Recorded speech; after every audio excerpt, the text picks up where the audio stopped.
유다에 대한 심판의 내용과 그리고 더 나아가서 언약을 통해서 회복한다. 회복을 시키겠다는 거. 심판하셨다가 금방 또 회복한다는 말씀이 또 나와요. 이게 무엇에 근거한 건가? 그 내용을 한번 들여다보겠습니다. 자, 서론을 한번 살펴보도록 하겠습니다. 자, 이스라엘은 하나님의 은혜로 죄의 속박에서 벗어남은 물론 번성을 누렸습니다. 자, 이 말씀은 기억나시나요? 죄의 속박에서 벗어났다. 이거 출애굽했다는 말입니다. 이스라엘이 노예로 종살이 했죠. 그런 생활에서 벗어났어요. 누구의 은혜로? 하나님의 일방적 은혜로 벗어났어요. 그리고 가나안 땅에 들어갔는데 그냥 거기에는 뭐 기구리 장대하고 머리가 하나 더 있는 어떤 이런 안악자손들이라고 하는 소위 르바임 족속들의 후예와 함께 그 살아가는데 그들을 몰아내고 차지했단 말이냐. 그러니까 당연히 승전을 하고 하다 보니까 거기 벗어나게 되죠. 그러니까 속박에서 벗어남, 죄에서 해방된 물론 번성을 누렸음에도 오히려 하나님을 떠나 이방과 동맹을 맺고 그랬어요. 이방은 이방인들을 의지한 거예요. 하나님보다 세상을 의지했다는 말입니다. 우리가 살다 보면 이런 현상이 종종 있죠. 하나님, 여러분요, 우리가 밥 먹을 때 기도하는 거 왜 그렇게 기도합니까? 습관적으로 하니까 하는 겁니까? 우리의 먹을 일용할 양식이 하나님께로부터 옵니다. 감사합니다. 그런 뜻 아니겠습니까? 근데 내가 공부를 하는 사람은 공부하기 전에 내가 예를 들어서 한다. 아니면 직장을 다니는 사람 일터에 가서 하루 일과를 시작하면서 뭐 합니까? 기도합니다. 하나님. 내가 학업의 지혜가 하나님께 있음을 기억하고 나에게 지혜를 주시옵소서. 기도하는 것이고 하루의 일과에 내가 생업에 내가 수고하는 것 같지만 나에게 일용할 양식 공급하시는 하나님입니다. 그렇게 해서 기도하는 거 아닙니까? 다 그렇게 해야 되는 거죠. 엄밀히 말하면. 목사가 어디를 가서 뭐 예를 들어서 신방할 때도 가고 뭐 그렇게 하지 않습니까? 그러니까 우리가 또 개인적으로 뭐 침상에서 일어날 때 기도한다든지 아니면 혹자의 경우는 아침에 새벽 기도를 한다든지 다 이런 게 뭡니까? 하나님께 내 마음을 두고 살겠습니다. 하나님 뜻대로 살기를 원합니다. 이런 어떤 마음의 각오와 결단이고 신앙의 행위들이죠. 근데 이게 너무 습관적으로 하다 보니까 그 의미를 놓치면서 살 때가 왕왕 있다라는 것이죠. 이런 모습들, 자, 좀 장황한가요? 이게 무슨 뜻입니까? 하나님께서 이스라엘 백성이 이렇게 출애굽시키고 번성케 했는데 누가 했어요? 하나님이 하셨는데 이스라엘은 세상을 살다 보니까 뭐예요? 권력과 힘을 가진 사람들이 세상을 통치하더라는 거예요. 그런데 하나님 보이지 않아요. 그러다 보니까 이스라엘이 어떻게 해요? 주변의 열강들에게 끼웃거리기 시작했어요.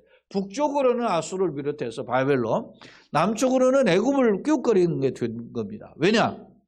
이스라엘이 동서남북으로 소위 말하면 이스라엘 괴롭히는 나라들이 많았죠. 자, 동쪽으로는 모압과 암몬이 있고 북쪽으로는 아람이 있고 남쪽으로는 에돔이 있고 서쪽으로는 블레셋이 있지 않습니까?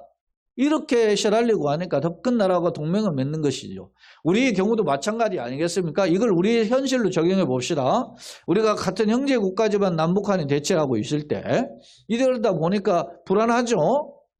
물론 뭐 하도 뭐 미사일 쏘고 핵도 뭐 터뜨리고 뭐 이런 거 하고 협박 안 하니까 그러느니 덤덤한 부분도 있지만 그러니까 우리가 불안하니까 어떻게 합니까? 우리도 핵을 만들자고 하는 사람도 있고 아니면은 우리를 말이죠 어떻게 도와달라고 미국을 더 주도해야 된다 하면 더 많은 무기가 필요하다고 하고 뭐 또 예를 들어서 방어하는 미사일 체계를 방어하는 방어하는 어떤 아이언돔 같은 그런 무기 체계가 필요하다 뭐 방어 체계가 필요하다 이렇게 주장하지 않습니까?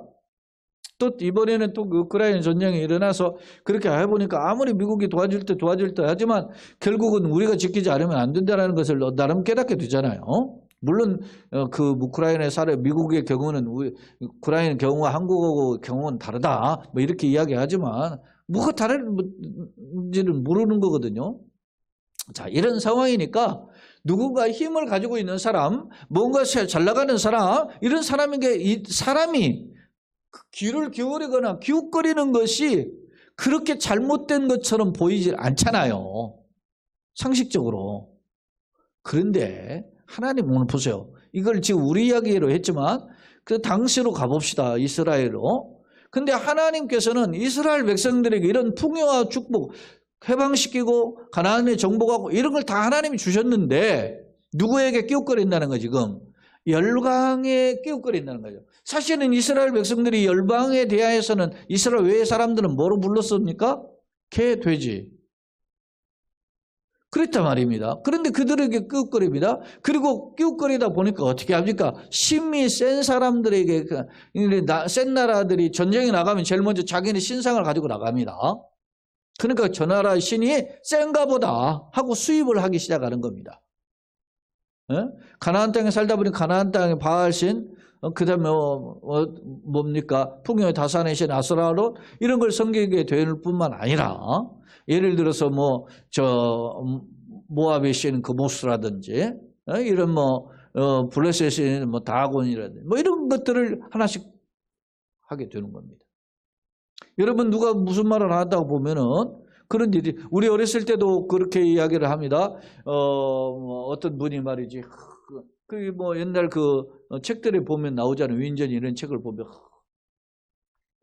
이 집에 애기 꼈습니다. 그렇게 하면은 하고서는 나무 관세음부터 하고 떠나요. 그러면은 스님, 무슨 말씀인지 좀 더 구체적으로 해주세요. 어떻게 해야 우리가 살게. 그러면 또 이야기 하잖아요. 또 어디다가 이렇게 하면은 여기 있는 비석을 어디다 다 옮겼으면 됩니다. 이렇게 또 알려준다든지, 그런 일들이 예전에 보면 있었어요. 이게 제 이야기가 아닌 거 드라마도 나오고 막 그랬던 거거든요. 여러분요, 인간의 마음은 이렇게 종교성이 있죠. 그러다 보니까 기웃거리죠. 당대의 시대는 이스라엘이 그렇게 생각했단 말입니다. 여러분요, 창세기 28장에 보면 야곱이 그렇게, 하나님이 과연 여기 계시건 내가 알지 못하이도다 그러잖아요. 어디에서? 루스라는 곳. 그게 베델이라는 이름으로 바꿨죠. 그 루스라는 이름을. 자기는 어디에서 살았습니까? 저 아래쪽에 있는 부엘세바에서 사는 거예요. 헤브론. 그 조금 위쪽으로 와서 이제 헤브론. 근데 자기가 형을 쫓겨가지고 도망을 가다가 이제 하늘을 지붕 잡고 돌을 베개 잡고 잠을 자고 있는데 꿈속에서 하늘 문이 열리고 사다리가 내려오고 하늘 끝과 땅 끝에 천사가 오르락 내리락 한단 말이야. 하나님 여기 계시는데 내가 알지 못했다. 그랬더니 하나님 뭐라고 합니까? 간수를 넣었어요. 네가 어디를 가든지 내가 너와 함께하겠다. 이게 무슨 말입니까?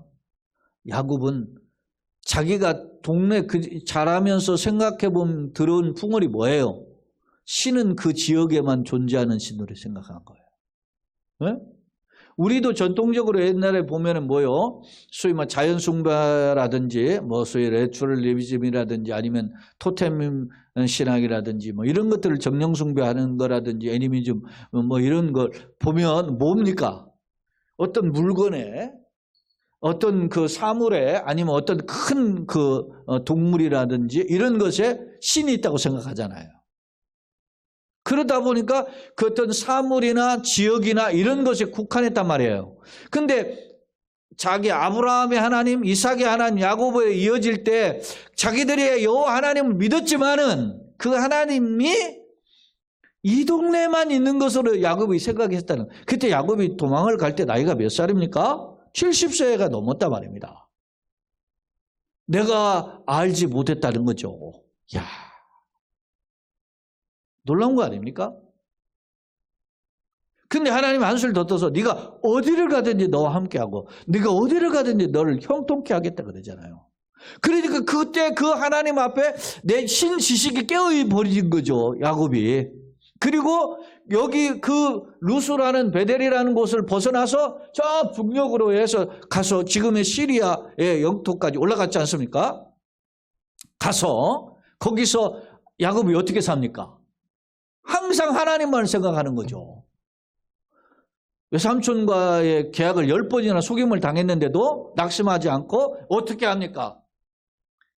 나중에 계약을, 양과 이런 나귀를 키우는데 이게 어떤 우성적인 의미에서 우성과 열성이 있는데 얼룩덜룩한 그런 반점을 가진 양이나 이런 나귀가 얼룩덜룩한 걸 낳는다는 겁니다. 밋밋한 것에서 나오지 않는다는 거예요. 깨끗한 것에는 반점 무늬가 있는 양과 나귀가 나올 수가 없다는 거야. 근데 야곱이 계약을 하죠. 외삼촌과. 뭐라고 합니까? 내가 외삼촌의 양을 쓰는데 이제 14년을 하고서는 말이죠. 아무것도 없죠. 근데 이제 약조로 하는 겁니다. 내 재산 아무것도 없으니까 한번 이제 내 몫으로 주세요. 어떻게 하겠습니까? 외삼촌한테 자기가 밋밋한 것을 키우는데 새끼가 나서 밋밋한 것은 전부 다 외삼촌 것이고 얼룩덜룩한 건 전부 다 내 겁니다. 이렇게 그러니까 외삼촌이 상식적으로 보니까 한 마리도 태어날 수 없다는 걸 아는 거예요. 그래 흔쾌히 약조를 하죠. 그런데 야곱이 어떻게 합니까? 교미를 하는데 와서 겨울가에 와서 교미를 하죠. 그런데 그때 토실토실하고 한 것들이 오면은 껍질을 벗겨가지고 거기다가 얼룩무늬를 만들어가지고 놓죠. 근데 거기서 임신을 하는데 토실토실한 것은 다 얼룩덜룩한 무늬를 가지고 나온다는 거예요. 그리고 허약한 것은 가지를 얼른 치워버립니다. 그러니까 그때는 이게 여러분 비과학적이잖아요. 비상식적이고 비합리적이잖아요. 근데 하나님께서 길을 열어주시죠. 왜? 왜 그렇게 했어요? 야곱에게 한 약속이 내가 너와 함께하여 어디를 가든지 너와 함께하고 너를 형통케 하고 창대케 하겠다. 그 약속에 하나님이 어떻게 해요? 신실하게 응답하시는 거죠. 우리가 그 성경을 읽을 때 이게 비상식이잖아요. 그래, 뭐 이런 일이 있어 이렇게 넘어갈 수도 있지만 내가 그것을 내 것으로 받아들이면 나의 믿음이 되는 겁니다. 성경은 살았고 운동력인 살아계신 하나님의 말씀이기 때문에 그걸 고민해야 되는 거죠. 그래서 하나님의 말씀을 읽는 자가 복이 있고 듣는 자가 복이 있고 그 말씀을 지키는 자가 복이 있다 그러잖아요. 자, 이야기가 다른 각도로 갔는데 보십시다. 이스라엘 백성들이 눈에 보이는 걸 쫓아갔단 말입니다. 눈에 보이는 신들을 쫓아갔다. 가장 싫어하는 하나님의 이방의 우상을 쫓아가고 이방의 그 백성들을 쫓아갔단 말입니다. 그러니까 자, 다시 서로는 다시 하나님을 떠나 이방과 동맹을 맺고 우상숭배에 빠졌으면 할 수 있다. 본문은 유다의 이 가정함이 이런 것을 하나님은 한마디로 가정하다는 거죠. 소돔과 사마리아보다 더 심각했음을 대조했다. 소돔을 동생으로 비유해서 아까 제가 46절 읽어봤죠. 처음 시작할 때. 또 그 다음에 사마리아는 형일. 이스라엘 민족을 12지파로 나눴는데 북쪽의 10지파가 여로보암 1세를 통해서 갈라져 나갔잖아요. 근데 이미 지금 요 에스겔서가 주어질 때는 이미 북왕국이 망하고 없어졌어요. 이 소돔성은 이미 오래전에 망했죠. 아브라함 시대일 때 망했잖아요. 소돔성은. 오랜전에 이야기. 근데 비유를 해요. 자, 소돔성은 무엇을 비유하고 있을까요, 지금? 죄악과 타락 속에 살다가 망한 나라. 그걸 동생으로 비유했어요, 지금. 이스라엘의 형제국가 또 하나 누구죠? 사마리아죠. 사마리아, 이게 북왕국 이스라엘이란 말이에요. 근데 이 북왕국은 지금 이스라엘보다 어떻게 140여 년 전에 망했어요. 지금 없어요, 나라가. 그런 나라를 이스라엘의 유다들이 어떻게 알겠어요? 하나님은 선지자를 통해서. 왜 망했는지를 잘 알죠. 왜 망했습니까? 소돔성이 타락해서 망했죠. 사마리아가 우상숭배 19명의 왕이 존재했는데 전부 19명 왕이 우상숭배하다 망했잖아요. 그중에 조금 나오게 예후라는 왕 빼놓고는 전부 다 악한 왕인데 예후도 악한 왕이에요. 사실은 나중에 보면. 다 망했어요. 그러니까 왜 망했는지를 잘 아는데 여기 다시 보세요. 본문은 유다의 가증함이 유다의 죄가 소돔이나 사마리아보다 더 심각했음을 오늘 대조해서 말씀을 통해서 교훈해주고 있어요. 보여주며 그렇기 때문에 너희도 어떻게 엄중한 심판을 피할 수 없다라고 경고하고 있어요. 자, 한편 하나님은 유다가 진노의 대상임에도 불구하고 이렇게 심판을 받는 그런 멸망의 대상임에도 불구하고 언약의 근거에 하나님의 약속이죠. 말씀 맺어진 약속의 근거에서 회복시킬 것을 뒤에 보면 60절 이후에 말씀하는데 그런 내용들 한번 들여다봅시다. 자, 성경으로 다시 돌아옵니다.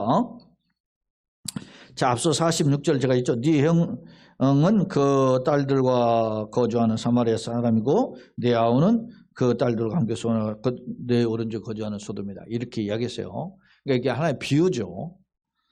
자, 48절 주 여호와의 말씀이니라 내가 나의 삶을 두고 맹세하노니 네 아우 소돔 곧 그와 그의 딸들은 너와 내 딸들의 행하지 아니하였다. 소돔 고모라상 왜 망했어요? 불과 유황불 타져서 망했죠. 의인 10명이 없어져 망했잖아요. 그래서 하나님께서 롯과 그의 가족들을 구출해 주시지 않습니까? 네? 의인 10명이 없어요. 그렇게 악한 나라예요. 근데 여러분 보세요. 뭐라고 표현해요? 소돔과 그의 딸들은 너와 네 딸들의 행위와 같지 않다. 너보다 낫다는 거야. 그러니까 이건 반대로 말하면 무슨 말입니까? 당시 예루살렘, 지금 너는 예루살렘 아닙니까? 유다라 말입니다. 이스라엘, 유다의 백성들이 얼마나 악했는지 알 수 있다. 그런 거 아니겠습니까? 요즘 우리를 가리켜서 그런 말을 하죠. 한국교회 타락했다. 우리가 완벽할 수는 없으면 사실은요. 네? 이 세상에서 누가 완벽할 사람 누가 있습니까? 아무것도 없죠. 그러나 우리가 예를 들어서 실수로 넘어지는 것에 대한 책망을 자유로울 수가 없는데 하물며 이것이 죄인데 그러면 안 되는데 그러다가 넘어지는 경우에 대한 책망을 우리가 어떻게 감당하겠느냐 이런 두려움이 있어야 되죠. 그런 걸 가지고 한번 돌아보는 겁니다. 자, 봅시다. 49절 내 아우 소돔의 죄악은 이러하니 그와 그의 딸들에 대하여 자에게 뭐요? 교만함. 교만함이라는 건 뭡니까? 여러분요.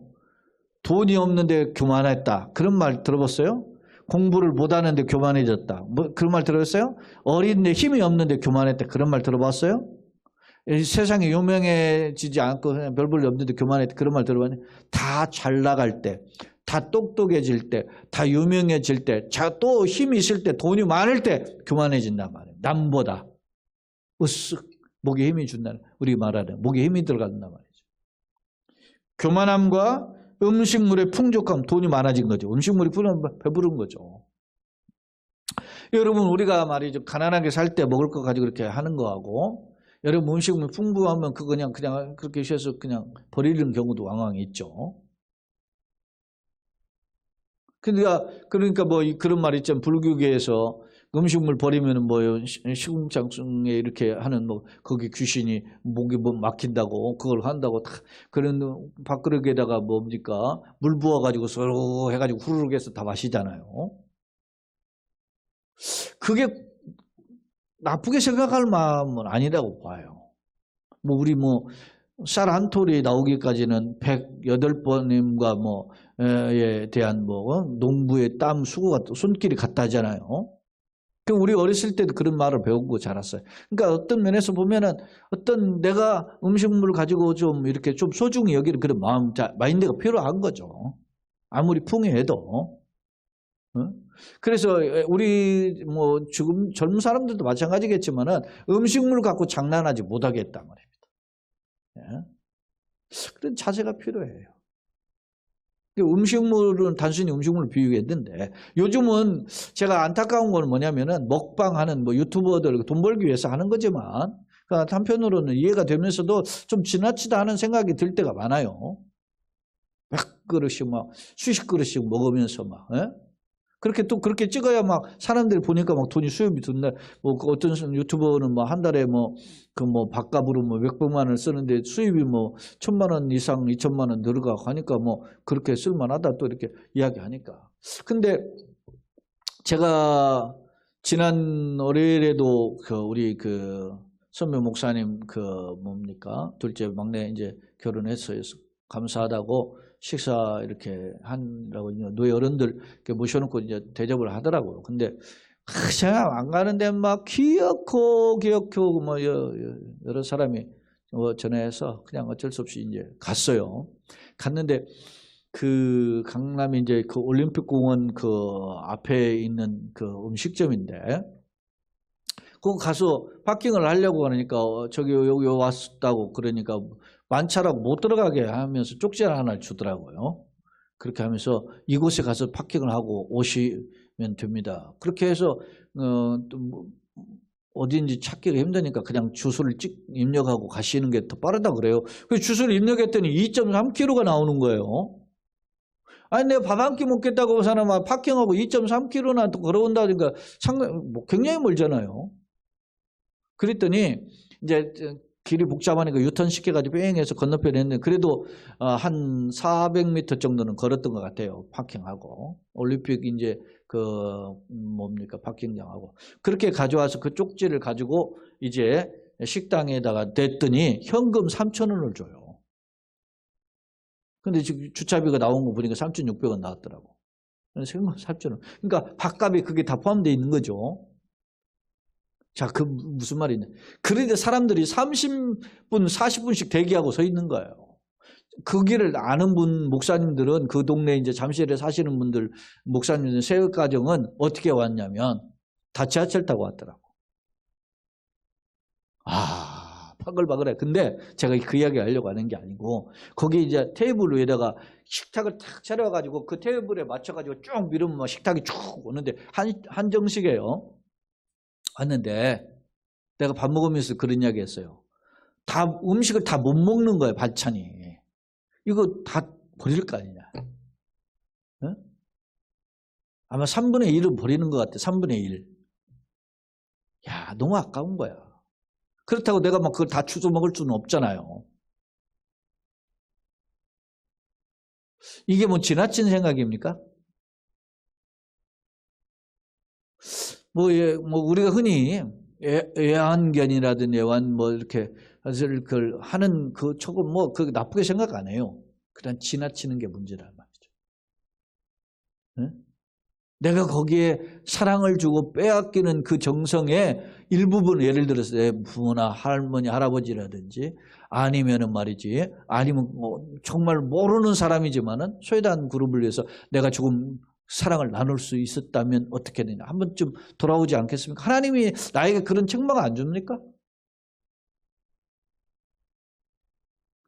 그게 쉽지 않아요. 저도 오늘 어제도부터 저희 뭐 이렇게 예를 들어서 장모님 또 저희 본가 쪽은 이모님 이렇게 두 분을 한 번에 전화를 해가지고 하면 전화를 한 번씩 하려고 그러거든요. 근데 어제부터 전화해야 된다 놓쳤다. 오늘 또 전화한다고 내가 지금 놓쳤네 지금도. 그게 쉽지 않아요. 전화 한 번 드리는 게. 네? 전화해서 뭐 예를 들어 기도하고 뭐 이렇게 하는 거 쉽지 않아요. 결코 쉽지 않습니다. 생각의 마인드가 있지만은 어떻게 하다 깜빡 잊어버리기도 하고 이야기가 다른 각도 같지만 자 보세요. 이 풍요함 때문에 망하는 거죠.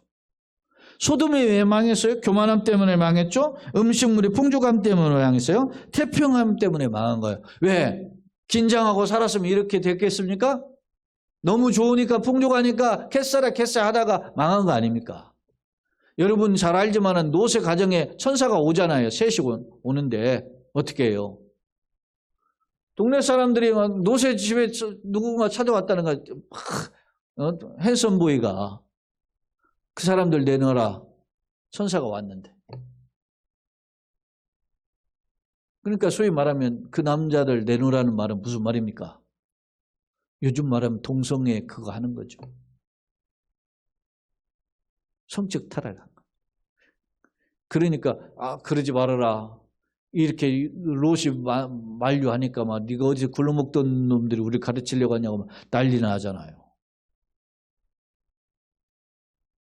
그러다 망했어요. 자, 이야기가 오늘 시간 할 이야기가 많은 시간은 지금 금방 가는데 자 보세요. 또 그가 가난하고 국빈하지 자는 도와주지 않았다 그러잖아요. 보세요. 나만 잘 먹고 잘 사는 것이 진정한 축복이 아니라니까. 누가 그랬다는 거예요 지금. 이게 49절은 소돔과 고모라 성의 죄악을 이야기하는 거잖아요. 자, 거만하여 가증한 일을 내 앞에 행하였습니다. 그러므로 내가 보고 그들을 어떻게 해요? 없이 했다. 심판해 버렸다는 거예요. 멸망시켰다는 거예요. 자, 그 다음에 이제 사마리아는 어떻게 했습니까? 사마리아도 지금 형제 국가인데 멸망했죠? 사마리아는 내 죄의 절반도 범하지 않아. 역설이죠, 이게 역설이에요. 절반도 범하지 아니하였느니라. 내가 그들보다 가증한 일을 심히 행하였으므로 내 모든 가증한 행위로 내 형과 내 아우를 어떻게 해요? 의롭게 해. 자, 네가 자 이제 유다에 대해서 말하는 거예요. 예루살렘. 내 형과 소위 사마리아와 아우 소돔을 유리하게 판단하였으니, 이게 유리하게 판단한 말에서는 자기가 보기에 너 잘못했어 이렇게 이야기한다는 거예요. 에? 사마리아 그놈들 말이 우상숭배해서 소돔 그놈들만 타락한 놈들이야 이렇게 내가 정죄를 했다는 거야. 누가? 유다가 그렇게 하고 살았다는 겁니다. 그런데 하나님이 너도 내 수치를 담당할 자라, 너도 네게 너 스스로를 돌아보아라 말이야. 너도 네 수치를 담당. 그러니까 우리가 그런 말 하죠. 남한테 이렇게 손가락질하면 2개는 남을 향했는데 3개는 나를 향한다. 뭐 그렇게 해가지고 그런 말을 조심하라. 뭐 그런 말 예전에 그런 말을 했었죠.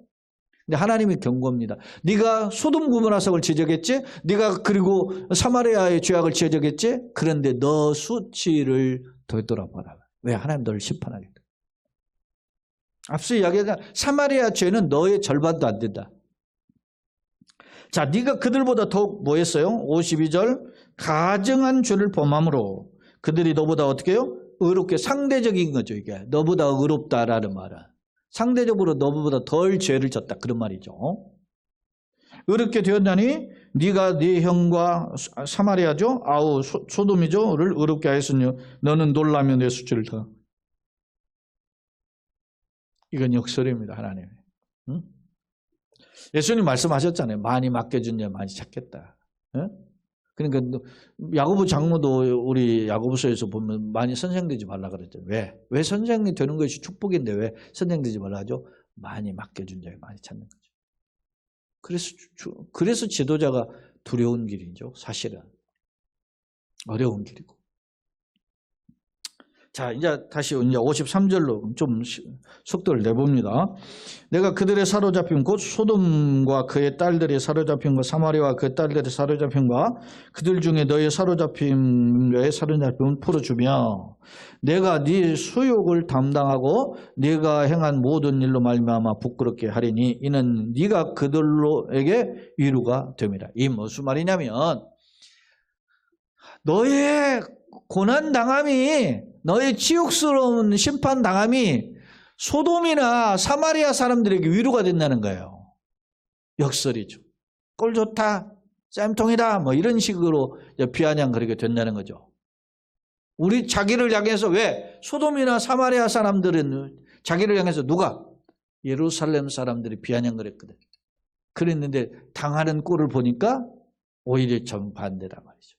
그래서 그런 말을 하는 거예요. 자, 55절 내 아우 소돔과 그의 딸들이 옛 죄를 회복할 것이요. 이제는 회복이 되는데 사마리아와 그의 딸들도 옛 죄를 회복할 것이요. 너와 네 딸도 너의 옛 죄를 회복할 것이다. 이게 뭡니까? 전부 다 심판받은 사람들이죠. 소돔도 심판받았죠. 사마리아도 심판받았죠. 유다도 심판받습니다. 근데 그를 회복하는 건 뭡니까? 하나님의 은혜. 네? 그러니까 우리가 제가 예전에도 제가 전도하면서 그런 말을 하는 것을 한번 돌아볼 필요가 있다. 예전에 그런 표현을 많이 했어요.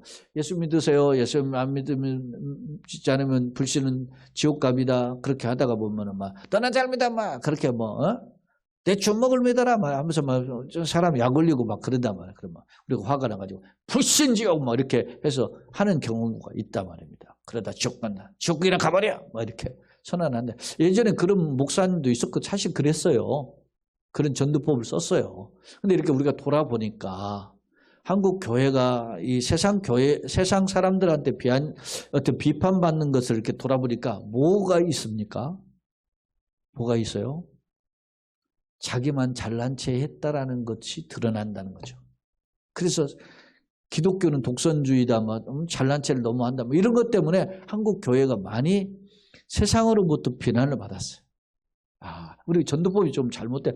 그러니까 예수를 전하는지 말라는 게 아니에요. 전하되 나만 잘난 것처럼 우월의식을 가지고 전하는 그런 자세의 태도 변화가 필요하다라는 전도법이죠.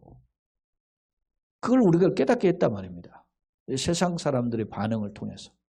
이야기 좀 다른 각도로 갔는데 보세요.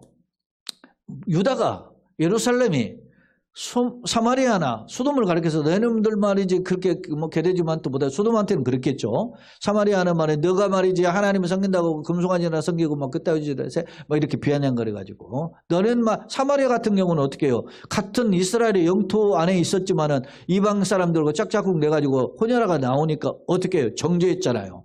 이방인 취급했잖아요. 그런 그들을 이제 어떻게 해요? 하나님이 유다든 사마리아든 소돔이든 다 하나님이 구원하신다는 거예요. 이게 뭐예요? 일방적 은혜로. 오직 은혜로. 자, 네가 56절 네가 교만하던 때에 내 아우도 소돔을 내 입으로 말하지도 아니하였나니 곧 네가 네 악이 드러나기 전이며 아람의 딸들이 너를 능욕하기 전이라. 자, 이게 무슨 말이냐면 계속 읽어볼게요. 너의 사방에 둘러싸인 블레셋 딸들이 너를 멸시하기 전이다. 이 말은 뭐냐? 이 사람들이 블레셋이라든지 아람이 이스라엘 멸망을 조롱하기 시작하는 거예요. 이제는. 그들에 대해서 우월의식을 가지고 있었는데 그들이 왜 이스라엘 조롱해요? 멸망하니까. 꼴 좋다. 비아냥거리죠. 왜 그러면 이렇게 유다가 멸망했을까요? 예루살렘이? 이제 아직 멸망하지 직전인데 아직 멸망하지 않았죠. 그런데 이렇게 된다는 거예요. 하나님 경고죠. 왜 그랬습니까? 자, 58절 내 음란과 내 가정한 일을 네가 담당하였느니라 나여 네 종도 둑두죠. 네가 콩 심은데 콩나무 파시면 받나는 것처럼 네가 음란과 가정한 일을 행했기 때문에 그거에 따른 심판을 당하기 때문에 그렇다는 겁니다. 나 주여가 말하노라 네가 맹세를 멸시하여 언약을 배반하였은즉 내가 네 행한 대로 다 갚은다. 행하리 심판하겠다. 그런 말이죠. 이스라엘이 하나님을 떠나서 언약을 떠나서 죄악의 길로 관영이 그거 징벌 하겠다는 거예요. 거기까지가 하나의 단락이고 60절로 마지막 63절은 이제 회복에 대한 약속이에요. 자 보세요. 그러나 이건 굉장한 국면 전환의 표현이죠. 내가 너희 어렸을 때에 너와 세운 언약, 어렸을 때라는 말은 이스라엘 백성들의 조상들과 동시에 선지자를 통해서 하나님이 약속하시는 새로운 언약을 통해서 너희를 회복하겠다. 그런 말씀을 계속 했던 거죠. 이게 이사야 선지자 예레미야를 통해서 나왔어요. 그런 약속이 소위 다윗 언약, 새 언약이란 말입니다. 다윗의 자손으로는 새 언약, 메시아의 약속이죠. 한마디로. 그런데 너희 어렸을 때 너가 세운 언약을 기억하고 너와 영원한 언약을 세워. 영원한 언약이나 변하지 않는 약속이죠. 변치 않는 약속, 구원의 약속을 주겠다. 네가 네 형과 아우를 접대할 때 내 행위를 기억하고 부끄러워할 것이다.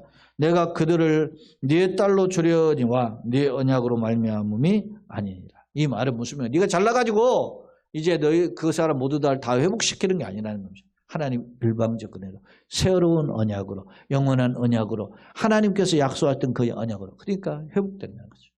여러분 그러니까 나의 나된 것은 하나님 은혜예요. 뭐 우리 찬양도 있지 않습니까? 하나님 은혜 나를 찍으신 이가 하나님 그러죠. 나의 나된 것은 하나님 은혜라 그 찬양하지 않습니까? 다 내가 나된 이렇게 된 것이 오직 일방적 은혜라 말입니다. 자, 내가 네게 내 언약을 세워 내가 여호와인 줄 네가 알게 하리니 이는 내가 네 모든 행할 일을 뭐한 후에 용서하는 거예요. 하나님이 사랑은 뭘 전제를 한 거예요? 용서를 전제한 거죠. 아버지가 돌아온 탕자에게 가락지를 끼우고 잔치를 배설하죠. 가락지를 끼우는 상속자를 의미하는 거죠. 잔치를 배우는 것은 최고의 기쁨을 의미하는 거죠. 탕자가 가치가 있어서 그렇게 했습니까? 아버지의 일방적 사랑이라고. 응? 용서하는 거. 용서와 사랑은 같이 가는 거죠. 그렇게 한 후에 내가 기억하고 놀라고 부끄러워서 다시는 입을 열지 못하게 하려 함이라. 주 여호와의 말씀입니다. 시간이 바쁜 관계로 제가 좀 자세히 설명하다가는 시간이 다 가서 조금 빨리 정리해 보았습니다. 자, 두 번째 화면입니다. 유다의 죄악은 소돔과 사마리아보다 더 가증하게 수치를 당할 것임을 거듭거듭 말씀해요. 자, 유다의 범죄가 엄청나서 과거 하나님의 진노로 멸망했던 소돔성이나 지금 130-40년 전에 지금 망했던 북왕국 사마리아의 죄가 오히려 상대적으로 유다보다 작다, 그런 뜻을 말씀하고 있어요. 역설적 표현인 거죠. 자, 유다가 언약을 배반하였기 때문에 그들의 가정한 죄악을 따라서 징계할 것이다. 소돔은 근데 나중에 이제 그들을 다 회복해요. 소돔은 뭘 상징하냐면 이방인을 대표하는 성이에요. 이방인 전체를. 그러니까 그들 소돔을 다 불러 모은다 그러잖아요. 사마리아도 불러 모으고 너도 불러 모으고. 이 말은 뭐예요? 이스라엘과 이방인을 전부 다 회복할 때가 온다. 언제? 새 언약을 세우는데. 새 언약의 주인공이 누굽니까? 메시아 예수 그리스도. 그를 통해 다 회복할 때가 온다. 자, 사마리아 북왕국이죠. 예루살렘 남왕국이죠. 다 회복한다. 이는 하나님의 일방적 은혜로 되는 메시아의 대속을 통한 회복이다. 그렇게 지금 설명했죠. 자, 언약에 근거한 하나님의 은혜로 유다를 용서한 후에 회복시킬 것을 말씀했다. 60절 말씀 보면 심판의 행과 대조된 엄청난 선언인데 뭐요? 하나님은 조상의 언약을 기하고 신실하신 하나님이죠. 잊지 않으셔요. 천지는 없어지는 율법 1.16도 없어지고 다 이루죠. 신실하신 하나님이다. 그 다음에 다시금 영원한 언약을 세우실 것을 약속한다. 새 언약은 뭐예요? 이스라엘이 회복되는 거예요. 이스라엘뿐만 아니라 더 나아가서 이방 민족까지 회복하는 것이 새 언약이에요. 누구 안에서? 하나님의 구세주로 보내신 누구? 메시아 그리스도 안에서 회복한다는 거예요. 세 번째 화면입니다. 자, 심판의 내용과 신실한 언약. 유다의 죄가 뭐였죠? 예루살렘의 죄악은 소돔이나 사마리아보다 더 타락했다. 그들에 대한 심판의 내용은 뭐예요? 유다가 가증함으로 말미암아 준엄한 심판을 피할 수 없죠. 자, 주변국들 백성들이 보고 뭐라 하냐? 유다의 멸망을 보고 앞곳으로마다 쌤통이다 이렇게 조롱하게 된다는 겁니다. 유다가 멸망의 비참함을 보여주는 거죠. 자, 그런데 그런 자들을 하나님이 회복한다는 거예요. 비록 죄악이 가득한 백성이지만 언약에 근거하여 용서하신다. 새 언약이죠. 놀라운 사랑. 은혜의 회복은 유다나 사마리아나 소돔 이방인을 대표했죠. 소돔까지 다 포함돼요. 회복된다. 그죠? 그래서 어떻게 합니까? 오늘날 우리가 이방인 아닙니까? 엄밀히. 근데 우리를 구원하시는 거죠. 하나님의 사랑으로. 교훈입니다. 사는 비결이 뭡니까? 언약에 신실하신 하나님, 그리고 그 놀라운 사랑에 하나님께 어떻게 해요? 돌아와서 주님을 붙잡는 거예요. 주님과 연합하는 겁니다. 나는 아무것도 없어. 네? 나는 어메이징 그레이스가 되는 건 전부에 어디 없어. 이런 고백이 되는 겁니다. 결론입니다. 하나님은 예루살렘이 멸망하는 까닭은 우상 숭배와 이방 나라를 의지하는 죄 때문임을 지적하며 이에 따른 준엄한 심판을 경고하셨죠. 안타깝게도 죄에 대한 심판의 사례들은 역사 속에서 나왔죠. 누구? 소돔성, 사마리아성. 그런데 그걸 잊어버린 거예요. 유다가. 당시 유다는 회개하는 게 그냥 돌아오지 않았어요. 그런데 주목할 점이 있다. 이런 유다를 향해서 또 사마리아나 소돔을 향해서 하나님은 죄에 대한 심판을 선언하는 중에서 회복을 약속한다는 겁니다. 뭐예요? 이게 놀라운 은혜죠. 언약이 신실하신 하나님이 그죠? 약속을 했어요. 새 언약 내가 메시아를 보내서 구원한다는 거예요. 이 메시아의 약속은 그럼 어느 날 갑자기 뚱땅 생긴 게 아니에요. 언제부터 생겼어요? 천지 창조에 타락한 아담과 하와를 에덴 동산에 추방하면서 약속했잖아요. 왜? 가죽옷을 지어 입히죠. 그 말은 살생을 했다는 거, 피를 흘리면서. 그러면서 무슨 약속이에요? 여자의 후손이 뱀의 머리를 상하게 하는 날이 올 것이다. 여자 후손이 온다는. 그러니까 여자의 후손으로 오는 걸 생각해. 여자가 누구예요? 하와죠. 하와가 자기가 생각해. 내 후손으로 뱀의 머리를 상하는 날. 내가 뱀에게 실패했는데 내 후손이 뱀의 머리를 상하게 그 약속을 붙잡고 자기가 딱 아들을 낳고 이름 뭐라 불렀어요? 가인을. 이 남자라는 뜻이 남자. 근데 그 남자가 어떻게 합니까? 하나님 앞에 신실한 동생 아벨을 죽이잖아요. 그러니까 인간의 힘으로는 아무것도 할 수 없다는 거예요. 하와는 생각했죠. 가인이 자기가 하나님의 후손으로 오는 남자가 되어가지고 뱀의 머리를 상하게 할 줄 알았는데 오히려 뱀의 앞잡이가 돼가지고 하나님의 백성을 죽였잖아요. 오직 일방적 은혜가 나를 살리는 거예요. 그러니까 내가 일방적 은혜 앞에 내 마음을 여는 거죠. 마음의 자크를 열고 하나님 앞에다 오픈마인드. 그래서 우리가 주의 3장도 하는 거고, 하나님 앞에, 주님 앞에 간절한 마음을 보여주기 위해서. 그래서 하는 거지. 이 맹숭맹숭한 내가 어떻게 갑자기 변합니까? 안 바뀌어요. 절대 안 바뀝니다. 은혜가 부어지. 자, 이는 조상들과의 언약에 근거한 하나님 신실하신 은혜와 사랑을 대변하고 있다. 나는 뭘 붙잡고 있는가 오늘날? 세태에 따라서 변하는 썩어진 것이 아니라 영원한 생명을 붙잡고 승리하는 우리 모두가 되기를 예수님의 이름으로 축원합니다. 아멘.